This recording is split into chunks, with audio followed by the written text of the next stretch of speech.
My name is Theodora Birch. Most people call me Thea. I'm 24 years old, and I work as a veterinary technician at a small animal clinic in Ashland, Oregon. I make $17 an hour. I drive a 2009 Honda Civic with a cracked windshield I can't afford to fix. And on the night of September 14th, 2024, I stood on the porch of my childhood home with a backpack on my shoulders and a pair of house keys that no longer worked in the lock. My mother had changed it. Both locks, front and back. She'd done it while I was at work, between the hours of 9 and 5, like it was just another errand. Pick up dry cleaning. Buy milk. Lock your daughter out of her life. I turned the key 3 times before I understood. The knob didn't even rattle. It just refused. Like the house itself had made a decision about me. I knocked. I called out. I sent a text. I pressed the doorbell twice. That little chime I'd heard 10,000 times growing up, the one that played the first few notes of Ode to Joy. Nobody came. But the kitchen light was on. I could see it through the side window. And I could hear the television, some cooking competition my father always watched after dinner. They were home, both of them. And they had decided, together, that when I came back that evening, I would find a wall where a door used to be. I had nothing. My phone was at 11%. My wallet had $41 and a maxed-out credit card.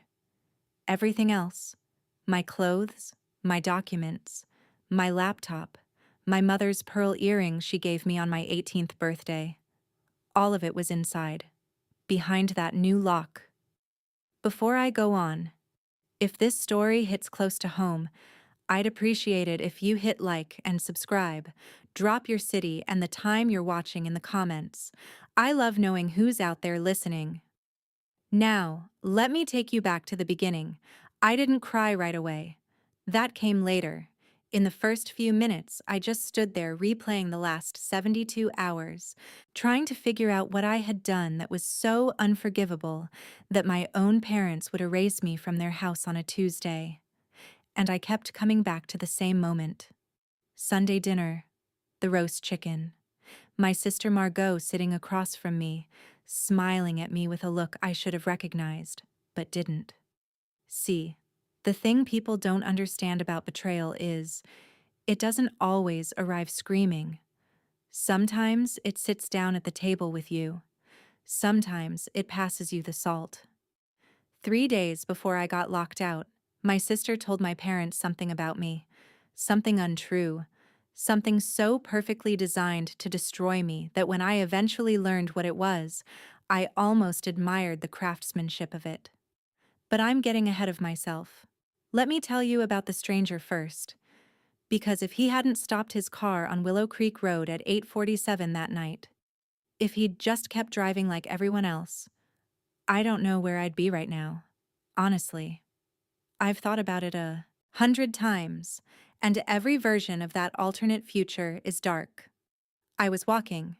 No destination. Backpack on, phone dying, feet moving just because I didn't know how to stand still. The road was unlit past the Henderson property, and I was hugging the gravel shoulder when a navy blue pickup slowed beside me. The window came down, and a man's voice, calm, not aggressive, a little tired, said, "Hey, you okay out here?" I almost didn't answer. Every instinct told me to keep walking. But something in his tone.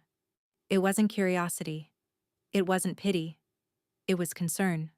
Simple, plain, no strings concern. The kind I hadn't heard directed at me in a very long time. He said his name was Gordon, and what he did next set off a chain of events that, over the next 14 months, would expose a lie, unravel a family, and force me to rebuild my entire identity from the contents of one backpack. But there's something I need you to understand before any of that makes sense. Something about the house I grew up in, about the woman my mother became when no one was watching, and about the sister who learned very early that love in our family was not a gift. It was a competition. And Margot? She played to win. I grew up in a sage green house on Orchard Lane with a wraparound porch and a garden my mother maintained like it was her third child. Hydrangeas along the fence, lavender by the mailbox, everything pruned, everything in its place. From the outside, we looked like a family that had it together. 2 parents, 2 daughters, a golden retriever named Biscuit, and a Subaru in the driveway with a bumper sticker that said, "Grateful." My mother, Vivian, was a former piano teacher who stopped giving lessons the year I turned 9 to focus on what she called managing the household. My father, Dale, was a claims adjuster for a regional insurance company. Quiet man. Read the paper every morning, even after everything went digital. Wore the same 3 polo shirts in rotation. He wasn't cruel, not in the obvious ways. He was just absent. Physically there. Emotionally checked out. He'd sit in his recliner after dinner and disappear into whatever was on the screen, and you could stand right next to him and feel like you were in a different room. Margot was 2 years older than me, and from the time I was old enough to notice, she was the center of the house. Not because she demanded it loudly. Margot wasn't a tantrum kid. She was strategic. Even at 12, she understood something I didn't figure out until my 20s, that in our family, my mother's approval was a currency, and there was only enough for one of us. My mother used to do this thing, and I know it sounds small, but it lived inside me for years. Every Sunday after church, she'd take us to Colleen's Bakery on Pine Street. Margot got to choose first. Every time. Not because she was older. My mother never said that. She'd just turn to Margot, smile, and say, "What looks good today, sweetheart?" And then she'd order for me, whatever she thought I should have, usually a plain scone. I remember once asking for a chocolate croissant and she said, "You don't need that, Theodora. You had pasta last night." I was 10. It built like that, quietly. 1,000 tiny moments where Margot was chosen and I was corrected. Margot got the bedroom with the window seat. I got the one next to the water heater that clicked all night. Margot's report cards went on the fridge. Mine went in a drawer. When Margot got the lead in the 8th grade production of Annie, my mother invited the neighbors over to watch the recording. When I won 2nd place in the county science fair that same year, a project on water filtration I spent 5 weeks building, my mother said, "That's nice, Thea," and asked me to set the table. My father never intervened. Not once. He'd glance over his newspaper, register what was happening, and return to whatever column he was reading. I think, in his mind, staying neutral meant he wasn't taking sides, but silence in that house was its own kind of vote.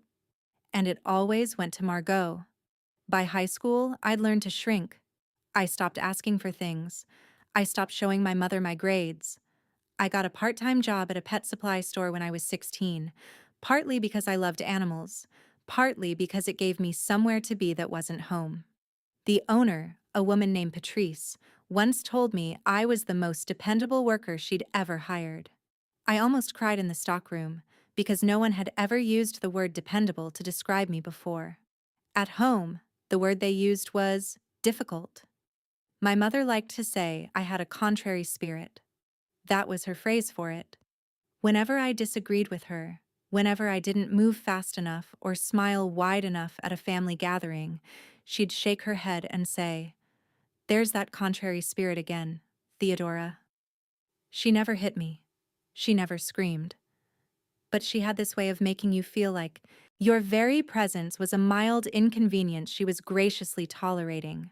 Margot, on the other hand, learned exactly how to be what my mother wanted: agreeable, grateful, publicly affectionate. She'd hug my mother in front of guests, compliment her cooking at every meal, bring her small gifts, candles, bookmarks, hand lotions, for no reason. And my mother glowed every time. Margot figured out the algorithm of that household early, and she ran it flawlessly. But here's what people didn't see. Behind closed doors, when it was just the two of us, Margot was different. She'd say things that didn't sound mean at first, but would sit with me for days. You know, Mom only gets frustrated with you because she cares, right? Or, I wish you'd just try harder, Thea. It would make everything easier. She made it sound like the problem was always me, like if I just adjusted myself a little more, shaped myself a little smaller, everything would be fine. I believed her for a long time. Longer than I should have. When Margot went off to college, University of Oregon, communications major, my mother cried at the drop-off. I got 2 years alone in that house. And those 2 years were the closest thing to peace I'd ever felt there. My mother wasn't warm, but without Margot to compare me to, she was at least neutral. We coexisted. I cooked dinner on Wednesdays. She let me repaint my bedroom a pale blue. We watched a cooking show together on Friday nights and didn't talk much. And that was okay. I thought maybe, quietly, something was shifting. Then Margot graduated and moved back home. She'd gotten a job at a marketing firm in Medford, 30 minutes away. She said it was temporary, just until she saved enough for her own place. That was 3 years ago. She never left. And the moment she walked back through that front door with her suitcases and her smile, the temperature in the house changed. My mother lit up in a way she hadn't in 2 years. And I watched my little window of peace close like a door swinging shut in slow motion. That was the beginning.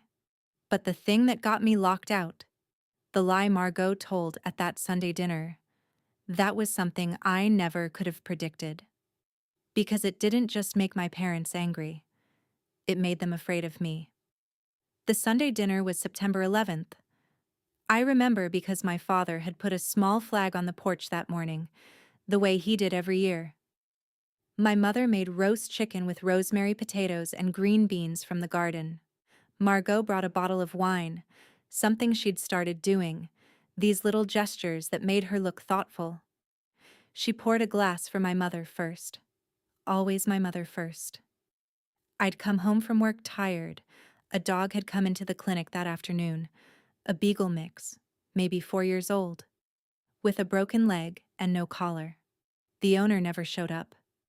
We stabilized him, set the leg, and I stayed an extra hour to sit with him because he was shaking. I named him Copper in my head, even though I knew I shouldn't get attached. When I got home, I still had his blood on the cuff of my scrubs. I changed quickly and came down to dinner late. My mother gave me a look but didn't say anything. The meal was normal at first.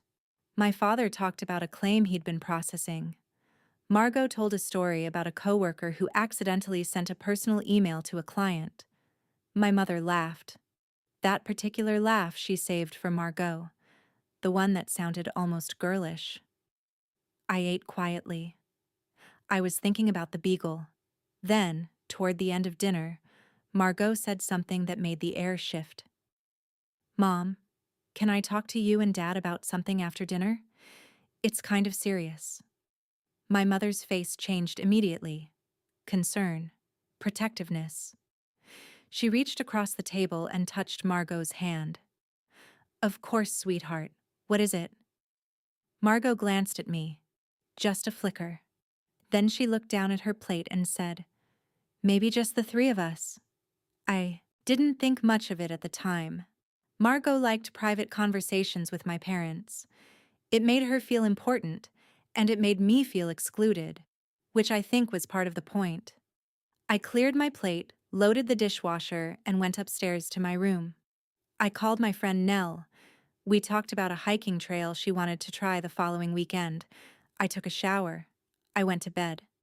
The next morning, Monday, something was wrong. I could feel it the second I stepped into the kitchen.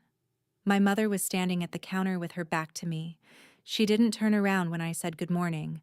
My father was sitting at the table, but he wasn't reading the paper. He was just staring at his coffee cup. And Margot wasn't there. She'd already left for work. I assumed. Mom? I said. She turned, and the look on her face stopped me in the doorway. It wasn't anger exactly. It was something colder, like she was looking at someone she didn't recognize. We need to talk, Theodora. She never used my full name unless I was in trouble. I sat down across from my father, and she stayed standing, arms crossed, back against the counter. And she said the words that cracked the floor beneath me. Your sister told us what you've been doing, and I want you to know, we are heartbroken. I didn't understand. I asked what she meant. I asked what Margot had said. And my mother, in that calm, controlled voice she used when she believed she was being very fair, told me that Margot had confided, tearfully, apparently, that she had discovered I'd been stealing money from them, from their savings account, that I had somehow accessed their bank login, and that Margot had found the evidence on the home computer. I felt the room tilt. That's not true, I said. Mom, that's not... I would never do that. My father finally looked up, and what I saw in his eyes was worse than what I heard from my mother. He looked like he believed it. Already. Completely. There were transfers. Theodora, my mother said. 3 of them. To an account your sister traced back to you. My hands were shaking. I told them I didn't have access to their account. I told them I didn't even know their login. I asked to see the evidence. I asked to look at the computer. My mother shook her head. We've already changed the passwords, and frankly, I don't think giving you more access is appropriate right now. I started to cry. Not dramatic, heaving sobs, just this quiet breaking, like something behind my ribs had snapped. I looked at my father, hoping for something, a question, a pause. Anything that showed he wasn't completely sure. He said, "Your mother and I need time to think about how to handle this." That was Monday. On Tuesday, I went to work and came home to new locks. What I didn't know then, what I wouldn't learn for months, was that Margot hadn't just made up a story.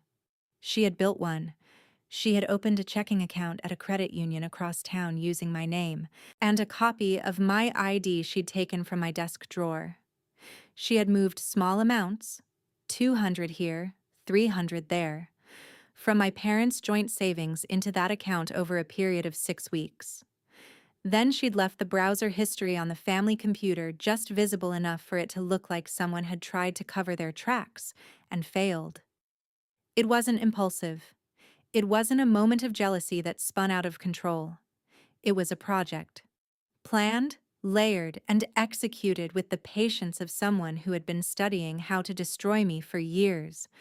And the worst part, the part that still makes my throat tight when I think about it, is that my parents didn't even hesitate. They didn't ask for my side. They didn't sit the 2 of us down together. They heard Margot's version, and within 12 hours they locked me out. Because in their minds, I had always been the difficult one, the contrary spirit, the daughter who never quite fit. Margot had spent 26 years building their trust, and I had spent 24 years being the background noise they tolerated. So when the accusation came, it didn't feel like a shock to them. It felt like confirmation. That's what made it so effective. Margot didn't have to convince them of something unbelievable. She just had to give them a reason to believe what they'd always suspected, that something was wrong with me. I stood on that porch with my backpack and my dying phone and $41 and no idea where to go. And the only thought in my head, repeating like a drumbeat, was 4 words I couldn't stop hearing. They didn't even ask. I walked for 40 minutes before Gordon stopped his truck. Willow Creek Road has no streetlights past the elementary school. The pavement narrows and the trees crowd in on both sides, Douglas firs so tall they block the stars. I wasn't walking toward anything. I was just moving because standing still felt like agreeing to what had happened. Like if I stopped, I'd have to accept that this was real. that my parents had locked me out, that my sister had framed me, that the life I'd been quietly enduring for 24 years had just collapsed into a backpack and a pair of sneakers. My phone died at 8:31. I remember because I checked the time right before the screen went black. I'd been trying to call Nell, but it went to voicemail twice. I thought about calling the clinic. Patrice sometimes worked late, but I couldn't remember the number without my contacts. Everything I knew was inside that phone, and now it was just a dark rectangle in my pocket. The truck slowed beside me with a soft crunch of gravel. I kept walking. The window rolled down. "Hey, you okay out here?" I didn't look over. I said, "I'm fine." "You don't look fine. You look like you're walking away from something." That made me stop, not because it was clever, but because it was accurate. I turned and saw a man in his late 50s, maybe early 60s, with a gray beard and a Carhartt jacket, work boots on the passenger seat, a thermos in the cup holder. He looked like someone who'd been driving home from a long day and wasn't expecting to stop. "I'm Gordon," he said. "I live about 4 miles up past the reservoir. You need a phone?" I almost said no. Every survival instinct from every cautionary story I'd ever heard told me to keep walking. But I was in the dark, on an unlit road, with no phone, no money that could help me tonight, and nowhere to sleep. So I nodded. He didn't ask me to get in the truck. He reached into his glove box, pulled out an old flip phone, the kind people keep for emergencies, and handed it to me through the window. "Take your time," he said. "I'll wait." I called Nell. This time she picked up. I could barely get the words out. I told her I was on Willow Creek, that my parents had locked me out, that I had nothing. She didn't ask questions. She just said, "Tell me exactly where you are. I'm coming." Gordon waited with me. He didn't get out of the truck. He didn't ask what happened. He just sat there with his engine idling and his hazard lights on, making sure I wasn't alone on that road. When Nell's headlights appeared around the bend 20 minutes later, he nodded at me and said, "You're going to be all right." Then he drove away. I didn't get his last name. I didn't get his number. I just had the memory of a man who saw someone in trouble and chose not to look away. I'd think about that a lot in the months ahead. How a stranger gave me something my own family wouldn't. 5 minutes of basic, uncomplicated kindness. Nell took me to her apartment. It was a one-bedroom above a bookstore on Main Street, with slanted floors and a bathroom so small you could wash your hands while sitting on the toilet. She made me chamomile tea and gave me a blanket and didn't push me to talk. I sat on her couch and stared at the wall and felt the shock settle in like cold water filling a basement. The next morning, I called my mother from Nell's phone. She picked up on the fourth ring. Her voice was measured like she'd rehearsed. "Theodora, your father and I have discussed it, and we think it's best if you take some time away from the house." "Mom, I didn't steal anything. Please, just let me show you. This isn't a discussion. When you're ready to take responsibility, we can revisit things." She hung up. I called my father. He didn't answer. I called again. Nothing. I sent a text from Nell's phone explaining that I had never accessed their bank account, that I didn't know their login, that I would take any kind of test or investigation to prove it. He read it. Nell saw the red receipt, but he never replied. I called Margot. She picked up immediately. "Thea," she said, and her voice was soft, almost sad. "I didn't want this to happen." "Then tell them the truth." A pause. Then, "I did tell them the truth. I'm sorry you're going through this, but you need to take accountability. That's the only way forward." I felt something crack in my chest. Not sadness this time. Something harder. Something that didn't have a name yet but would eventually become the thing that saved me. I hung up without saying goodbye. Over the next 2 weeks, I tried everything. I wrote a letter, 3 pages front and back. explaining my side. I drove to the house and left it in the mailbox. It was returned to Nell's apartment 2 days later, unopened, with a sticky note on the front in my mother's handwriting. "We've said what we needed to say." I went to the credit union Margot had used to open the account. I asked to speak to a manager. They told me they couldn't share account details without a legal request. I didn't have money for a lawyer. I didn't even have money for gas. I filed a report at the police station. The officer was polite but unhelpful.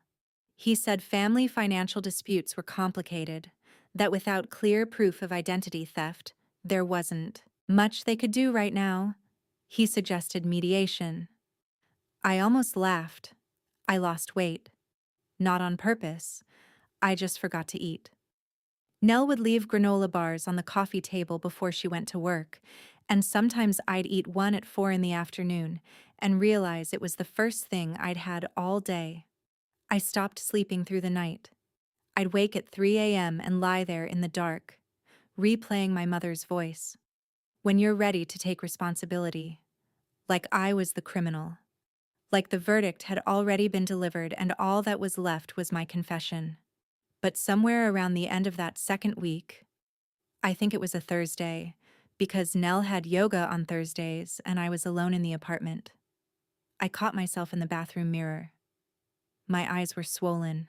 My hair was unwashed. I was wearing the same shirt I'd had on for 3 days. And I said, out loud, to no one. They didn't even ask. That phrase again. The same 4 words from the porch. But this time, they didn't make me cry. This time, they made me angry. Not the screaming kind. The quiet kind. The kind that straightens your spine and makes you put on a clean shirt and drink a glass of water and sit down and make a plan. Because I realized something standing in that bathroom. My parents didn't lock me out because of what Margot said. They locked me out because they wanted to believe her. And no letter, no phone call, no amount of begging was going to change that. So I stopped begging. I picked up extra shifts at the clinic. Patrice didn't ask why. She just looked at the schedule, looked at me, and said, "I'll put you down for Saturdays too." That was her way. No prying, no performance of sympathy, just a practical woman making space for someone who needed it. Nell let me stay on her couch for the first 6 weeks. I offered to pay rent, but she wouldn't take it. So I bought groceries instead, cleaned the apartment on my days off, and tried to make myself as small and useful as possible. I'd learned that skill growing up, how to earn your space by being convenient. It would take me a long time to unlearn it. By late October, I'd saved enough for a deposit on a studio apartment on Garfield Street. It was 400 square feet. The carpet smelled like someone else's dog. The kitchen had 2 burners and a microwave with a broken handle. But it was mine. My name on the lease. My key in the lock. That part mattered more than I expected. I set my backpack on the floor that first night and looked around the empty room and felt something I hadn't felt in weeks. Not happiness, that was still far away, but stillness. A small, clean silence that belonged to me. The beagle, Copper, was still at the clinic. No owner had come forward. He'd healed well, and Patrice was talking about transferring him to a rescue organization in Grants Pass. I asked if I could foster him instead. She raised an eyebrow. "You sure? You've got a lot going on." "That's kind of why," I said. She signed the paperwork that afternoon. Copper came home with me on a Tuesday, limping slightly, tail going in cautious circles. He sniffed every corner of the studio, then sat down on the carpet next to my sleeping bag and looked at me like he'd decided something. That night, for the first time since September, I slept past 5 a.m. If you've ever had an animal find you at your lowest point, you know what I'm talking about. They don't need the story. They don't need you to explain yourself. They just stay. Work became my anchor. I was good at my job. I'd always been good at it. But now I leaned into it with a focus that surprised even me. I studied for my veterinary technician specialization in emergency care. I took an online course in animal radiology. I started arriving 30 minutes early and leaving 30 minutes late. Not because anyone asked me to, but because the clinic was the one place where I felt competent, where no one looked at me like I was a problem, to be managed. In November, a new veterinarian joined the practice, Dr. Lena Orozco. She was in her 40s, calm-voiced, with reading glasses she was always losing and a habit of humming while she reviewed charts. She'd spent 12 years working in emergency veterinary medicine in Sacramento before moving to Ashland for what she called a slower pace, though she still moved through the clinic like someone used to saving lives against the clock. She noticed me, not in a dramatic way. There was no big speech, no mentorship montage. She just started asking my opinion. Thea, what do you think about this blood work? Thea, would you walk me through the intake notes on this case? Small questions, but they carried something I hadn't felt in a long time, the assumption that I had something worth saying. One evening in December, we were closing up after a late emergency, a cat with a urinary blockage that had come in at 6 and kept us there until almost 9. We were washing, instruments side by side at the sink, and she said, "You've got good hands, Thea. Steady." I didn't say anything. I just nodded and kept scrubbing. "I mean it," she said. "I've worked with techs who've been doing this for 15 years and don't stay that calm under pressure. Have you thought about vet school?" I told her I couldn't afford it. She said there were programs, scholarships, loan forgiveness tracks for rural practice. She said she'd send me some links. And she did. That same night, at 10:47 p.m., an email with 6 attachments and a subject line that said, "For when you're ready." I didn't open it for a week. I was afraid to want something that big. Wanting things had always felt dangerous in my family. Every time I reached for something, it got corrected away. The chocolate croissant, the window seat bedroom, the science fair ribbon that never made it to the fridge. Desire was a setup for disappointment, and I'd learned to keep mine buried where no one could use it, against me. But Copper was lying on my feet while I sat on the floor of my studio with my laptop, and the apartment was warm, and Lena's email was just sitting there in my inbox. So I opened it, and I read every word. By January, I'd started studying for the GRE. By February, I'd submitted 2 applications, Oregon State and Colorado State. I told no one except Nell and Lena. It felt too fragile to say out loud. Like if I spoke it, someone would find a way to take it from me. Spring came slowly. I adopted Copper officially. I repainted the studio walls a pale green that reminded me of sage. I started running in the mornings. Just 2 miles at first, then 3, then 4. Not for fitness, for the rhythm. For the half hour each day when the only voice in my head was my own breathing. I didn't hear from my parents, not once. No call on Christmas, no text on my birthday in February. Nothing. Margot posted photos on social media. Thanksgiving with the family, Christmas morning by the tree, a Valentine's dinner she cooked for my parents. I saw them because Nell showed me once, thinking I should know. I looked at the photos for about 10 seconds. My mother was smiling. My father was holding a glass of wine. The house looked exactly the same. I closed the phone and handed it back to Nell and said, "Okay." And I meant it. Not in a healed way, in a surviving way. In April, I got an acceptance letter from Oregon State. The email came on a Wednesday afternoon while I was restocking the supply closet at the clinic. I read it 3 times. Then I sat down on a crate of saline bags and pressed my hand over my mouth because I didn't want anyone to hear me crying in the back room. Lena found me there 5 minutes later. She looked at my face, looked at my phone, and said, "You got in?" I nodded. She didn't hug me. She just leaned against the doorframe and said, "Good. You earned that." 4 words. But they landed in the exact place my mother's approval used to live, and For the first time, I didn't flinch at how much I needed to hear them. That would have been enough. The acceptance, the apartment, the dog, the work. I could have let the story end there. Moved to Corvallis, started school, disappeared into a new life, and never looked back. But the universe, it turns out, wasn't finished with Margot. And it wasn't finished with me either. Because in May, my mother called. Not to apologize, not to reconnect. She called because Margot was getting married, and she wanted me to come to the engagement party. The call came on a Saturday morning. I was lacing up my running shoes, Copper sitting by the door with his leash in his mouth, convinced every shoe-tying event was a walk announcement. My phone buzzed on the counter. I saw the name, Mom, and my hand stopped moving. She hadn't called in 8 months. 8 months of silence so complete it had become its own kind of weather.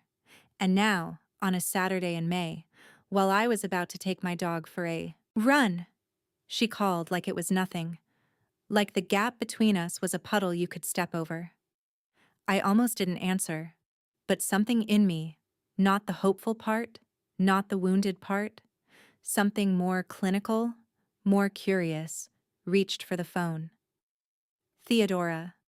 Her voice was bright, performative, the voice she used when she was hosting. Mom. I'm calling with good news. Margot is engaged. His name is Colton. He's a financial analyst in Medford. Very polished, very grounded. We're having an engagement party at the house on June 8th, and I wanted to make sure you know you're welcome. Not invited. Welcome. Like the house was a store and I was a customer who'd been barred and was now being allowed back during business hours. I didn't say anything for a few seconds. Then I asked, "Did you ever look into what I told you? About the account? About what Margot did?" A pause. Then, in that same bright voice, slightly tighter, "Thea, this is a happy occasion. I'd rather not revisit all of that. What's done is done. We'd love for the family to be together for this. What's done is done." As if what was done was something that had happened to the weather and not to me. I told her I'd think about it. She said, "Wonderful," and hung up before I could change my mind. I sat on the floor for a long time after that. Copper put his head on my knee, and I thought about what it would mean to walk back into that house. The sage green house on Orchard Lane, the hydrangeas, the doorbell that played Ode to Joy, the same front door that had refused my key. I called Nell that night. She told me not to go. "They don't deserve it," she said. "They haven't even acknowledged what they did." I called Lena the next day.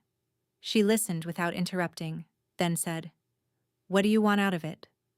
"Not what they want. What do you want?" I thought about that question for 3 days. And then I said yes. Not because I'd forgiven them. Not because I wanted to celebrate Margot. I said yes, because I had spent 8 months being the person they accused.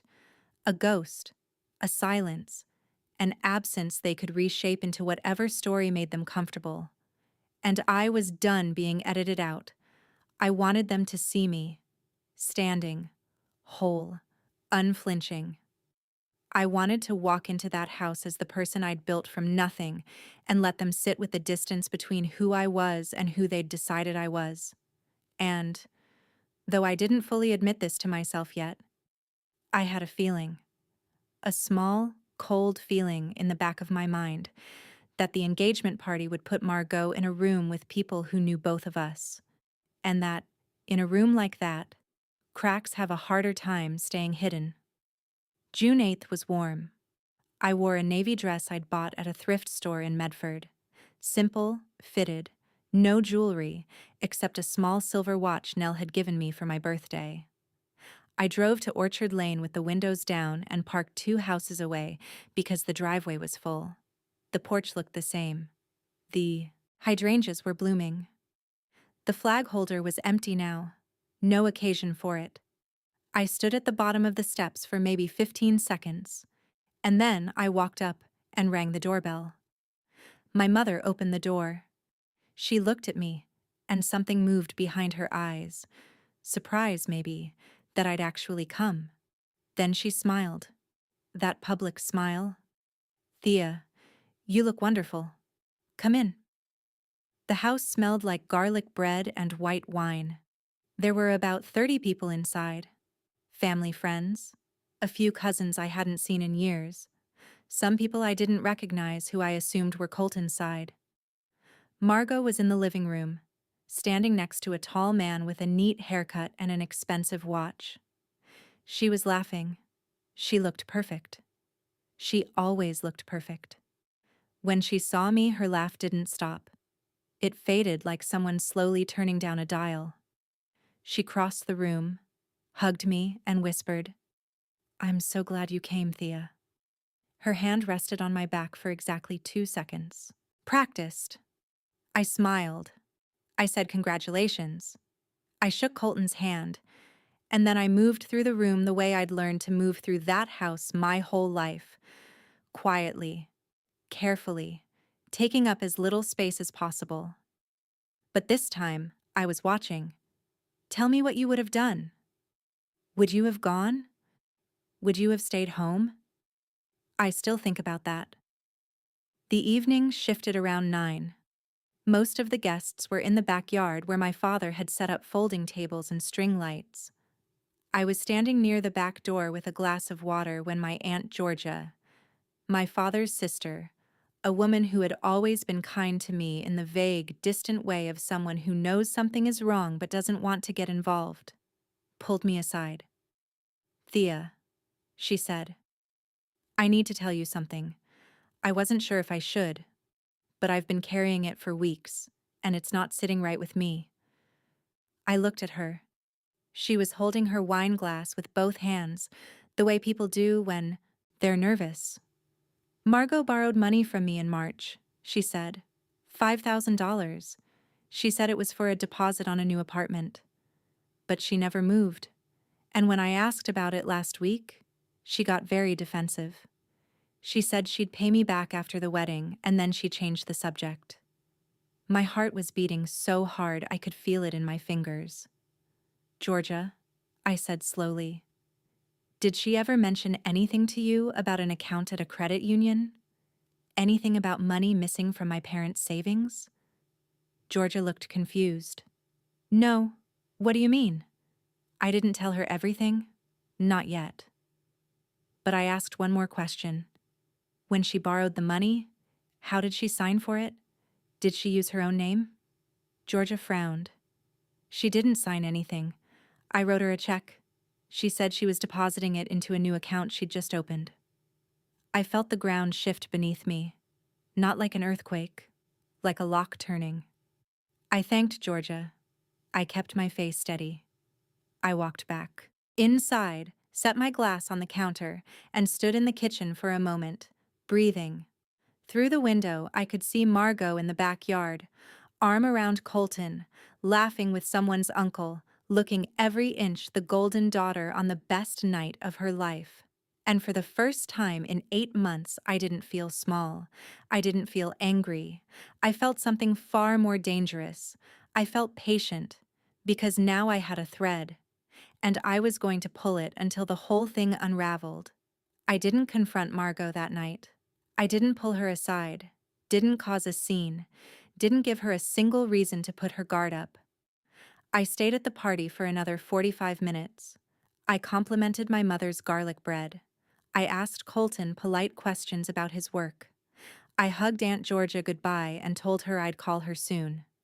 And then I drove home, walked into my studio apartment, sat on the edge of my bed, and opened a notebook. I wrote down everything: dates, amounts, the name of the credit union, what Georgia had told me about the $5,000, what my mother had said on the phone that Monday morning in September, what Margot had said when I called her. I did tell them the truth. Every detail I could recover from the worst weeks of my life, I put on paper. And then I started looking for the gaps in Margot's story. The first thing I did, the following Monday, was go back to the credit union. This time, I didn't ask about the account. I asked about the process. I sat with a customer service representative and said, if someone opened an account using another person's identity, how would that work? What documents would they need? She told me they'd need a government-issued ID, a social security number, and a proof of address. She also told me something I hadn't known before, that all account openings were recorded on internal security cameras, and that footage was retained for 12 months. 12 months. The account had been opened in late July. It was now mid-June. I had maybe 6 weeks before that footage disappeared. I called a legal aid office in Medford. A woman named Dana Prescott took my call. She was a paralegal who worked with an attorney specializing in identity fraud. I told her my situation, all of it, including the part where my own family didn't believe me.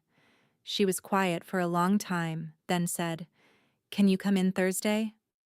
I took a half day off work. Dana sat with me for 90 minutes. She explained that what Margot had done, if I could prove it, constituted identity theft and potentially bank fraud. She said we could subpoena the security footage from the credit union before it was purged. She said we could request account records showing who opened it, what ID was used, and where the funds were transferred. "But I need you to understand something," Dana said. "If we go down this road, it becomes a legal matter, not a family matter. Your sister could face criminal charges." I sat with that for a moment. Then I said, "She already made it a legal matter when she used my name." Dana nodded. "Okay, let's start." Over the next 3 weeks, things moved faster than I expected. Dana's attorney, a man named Ruben Salazar, filed the necessary requests. The credit union produced the records. And there it was, in black and white. An account opened on July 29th under my name, using a photocopy of my driver's license. The signature on the paperwork wasn't mine. It was close, but not mine. A handwriting expert Dana connected us with confirmed it in less than a week. But the footage was what broke it open. The security camera at the credit union had a clear angle on the service desk. And on July 29th, at 2:14 in the afternoon, the person who walked in and opened that account wasn't me. It was Margot. She was wearing sunglasses and a baseball cap, but it was her. Same posture, same walk, same silver bracelet she wore on her left wrist. The one my mother gave her for her. Fun 21st birthday. The resolution wasn't perfect, but it was enough. More than enough. Ruben assembled everything into a file: the footage, the account records, the signature analysis, the transfer history showing the money moving from my parents' savings into the fraudulent account. He also pulled a detail I hadn't known to look for. The account had been closed in October, 3 weeks after I was locked out, and the remaining balance had been withdrawn in cash. There was no trace of where the money went after that. But George's story about the $5,000 she'd lent Margot, the check deposited into a new account, fit the timeline like a key in a lock. I had the evidence. All of it. Now I had to decide what to do with it. Nell said I should go straight to the police. Lena said I should sit with it for a day before doing anything. I chose Lena's advice. I went home, fed Copper, made a pot of pasta, and sat on my kitchen floor with the folder in my lap, reading through every page until the words blurred. And then I called my mother. She answered on the second ring, sounding distracted. I could hear the TV in the background. That cooking competition again. My father was probably in his recliner. I imagined the scene so clearly it hurt. "Mom," I said, "I need to see you and Dad. In person. There's something you need to know, and I'd rather not do it over the phone." She hesitated. "Is this about the party? I thought we had a nice time." "It's not about the party. It's about what happened in September. I have information. Real information. Documented. And I think you owe it to me to look at it." There was silence. Then, I'll talk to your father. She called back an hour later and said I could come by Wednesday evening. I arrived at 6. The porch light was on. The doorbell still played Ode to Joy. My mother opened the door and didn't hug me. My father was in the living room. Margot was not there. I'd specifically asked that. She not be. I sat on the couch across from both of them. My mother had her arms crossed. My father had his hands on his knees. Neither of them looked at me the way a parent should look at a child who's been gone for 9 months. They looked like people bracing for an argument. I opened the folder. I laid the documents on the coffee table, one by one. I didn't raise my voice. I didn't cry. I just walked them through it. This is the account that was opened in my name. This is the signature comparison showing it wasn't my handwriting. This is the security footage still from the credit union showing Margot at the desk on July 29th. These are the transfer records. And this is a statement from Aunt Georgia confirming that Margot borrowed $5,000 and deposited it into an account she called New, the same account used to steal from you. My mother didn't move. My father leaned forward and picked up the signature analysis. He stared at it for a long time. This doesn't... My mother began. It does, I said. And you know it does. Because you didn't ask me a single question before you changed the locks. You believed her in 12 hours. You owed me 12 minutes and you didn't give them to me. My mother's face did something I'd never seen before. It folded. Not into sadness, into recognition. The kind of recognition that comes with shame. She put her hand over her mouth and turned away from me. My father set the paper down. He looked at me, and for the first time in my life, I saw him fully present. Not behind a newspaper, not behind a screen. Just there, in the room, seeing me. Thea, he said. His voice cracked on my name. I'm sorry. 2 words. 9 months too late. But I heard them. I didn't forgive them that night. I didn't say, it's okay. I just nodded and said, there's more you'll need to deal with. Margot committed identity theft. It's been documented. What happens next is partly your decision and partly mine, but I wanted you to see the truth before anything else moves forward. I picked up the folder. I stood. I walked to the door. And before I left, I turned and said the only thing I had left to say. You didn't even ask. That's what I'll carry. Not what she did. What you didn't do. Type karma in the comments if you believe the truth always finds its way out. Because it did. It just took its time. The weeks after that Wednesday were not cinematic. There was no dramatic family reckoning in a single afternoon. No tearful group confession around the kitchen table. What happened was slower, quieter, and in many ways more painful than the original betrayal. Because now my parents had to sit with the truth, and sitting with the truth is harder than believing a lie. My mother called Margot the next morning. I wasn't there for that conversation, but my father told me about it later, in a rare moment of honesty over coffee at a diner neither of us had been to before. He said Margot denied it at first. Categorically. She said the footage could have been anyone. She said the signature analysis was subjective. She said I had always been jealous of her and that this was my way of sabotaging her engagement. But my mother, for the first time I can remember, didn't accept it. She asked Margot to explain the account. Margot said she didn't know anything about it. She asked about George's check. Margot said it was a personal loan and none of their business. She asked why Margot had been at the credit union on July 29th if she had nothing to do with the account. Margot hung up. She didn't come to the house for 11 days. When she finally did, it wasn't to apologize. It was to collect her things. She brought Colton, who stood in the driveway looking uncomfortable while Margot filled the back of his car with boxes. My mother watched from the kitchen window. My father sat in his recliner, pretending to read. I wasn't there for that either. I didn't need to be. My mother told me about it the following week, in a voicemail that lasted 4 minutes and 12 seconds. Her voice was thin. She said Margot had told her she was choosing herself, and that if the family couldn't support her happiness, she didn't need them. She said Margot called her a bad mother on the way out the door. I saved that voicemail, not out of satisfaction, out of recognition, because I knew exactly what it felt like to be dismissed by someone you thought would always stay.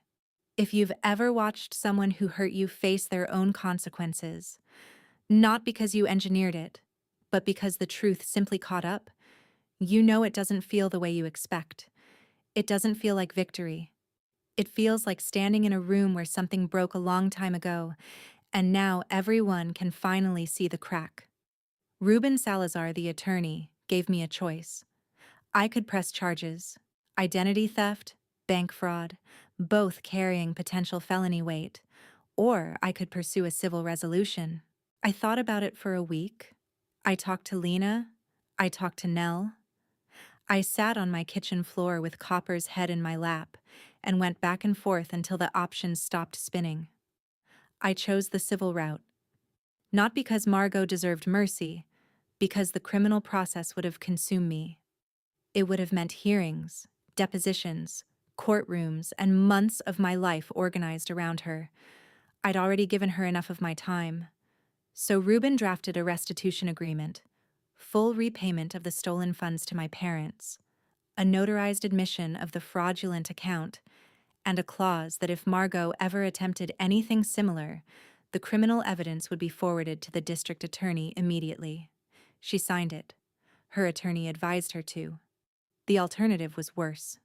My parents repaid me separately, not money I'd asked for, but the cost of the deposit on my apartment, the weeks of lost stability, the groceries Nell had covered, the phone bill, the gas. They wrote a check, and my mother included a note that said, "This doesn't cover what we owe you. I know that." It was the most honest thing she'd ever written to me. Now, I want to be careful here, because this is the part of the story where people expect reconciliation. They expect the hug, the tearful Sunday dinner, the mother who finally sees her daughter and says all the right things. And I need to tell you, that didn't happen. My parents and I are in contact. We talk on the phone. My mother sends me pictures of the garden. My father texts me articles about veterinary science that he finds online, most of them outdated, all of them bookmarked with the kind of clumsy effort that tells me he's trying. Last Thanksgiving, I drove down to Ashland and we had dinner together, just the three of us. Copper sat under the table and my mother gave him a piece of turkey when she thought I wasn't looking. But I don't stay at the house. I don't sleep in my old bedroom. I don't pretend that what happened was a misunderstanding or a rough patch. It was a choice. Their choice. And I've accepted it without needing to punish them for it forever. I set boundaries. Quietly. Clearly. I told my mother I would not discuss Margot with her. I told my father that I needed him to be present when we talked. Actually present. Not half watching the television. I told them both that I loved them, but that love and trust are not the same thing, and that trust would take time. My mother cried when I said that. My father nodded slowly, like he was hearing something he already knew, but hadn't been able to say. Margot and I don't speak. I don't know if we ever will. I heard through Georgia that the engagement ended. Colton called it off after learning about the fraud. I don't know where Margot is living now. I don't look her up. I don't check her social media. I wish her no harm. But I also don't owe her a place in my life, and I've stopped feeling guilty about that. I started at Oregon State in the fall. The campus is green and sprawling and full of people who don't know my story, which is its own kind of freedom. Copper adjusted to apartment life in Corvallis like he'd been waiting for it. He has a favorite spot by the window where the afternoon sun hits just right. I study hard. I sleep well. I run every morning. I call Nell on Sundays and Lena on Wednesdays, and my parents on the first Saturday of each month. There's a phrase I carried through all of this. 4 words that followed me from the porch to the apartment to the clinic, to the courtroom to the classroom. They didn't even ask. For a long time, those words were a wound. Then they became a wall. Then they became a compass. Because they taught me the most important thing I've ever learned, that the people who love you should be curious about your side of the story. They should want to hear it. And if they don't, that tells you something no amount of hoping can fix. I'm not angry anymore. I'm not waiting for the apology that makes everything whole. Some things break in a way that leaves you different, not damaged. And the person I am now, the one sitting in a lecture hall with a notebook open and a dog waiting at home, and a life I built from the contents of a backpack. She's someone I actually like. Gordon, if you're out there, the man on Willow Creek Road with the flip phone and the Carhartt jacket. Thank you. You stopped when no one else did. You didn't need my story. You just needed to know I wasn't alone on that road. I wasn't. And I'm not now. If this story meant something to you, if it reminded you of something you've been through, or someone you need to call, or a boundary you've been afraid to set, I'd love to hear about it. Leave a comment. Tell me where you're listening from. And if you haven't already, subscribing means I get to keep telling stories like this one. That matters to me more than I can say. Thank you for staying until the end. I don't take that for granted. Take care of yourselves and take care of each other, but not at the cost of taking care of yourself first.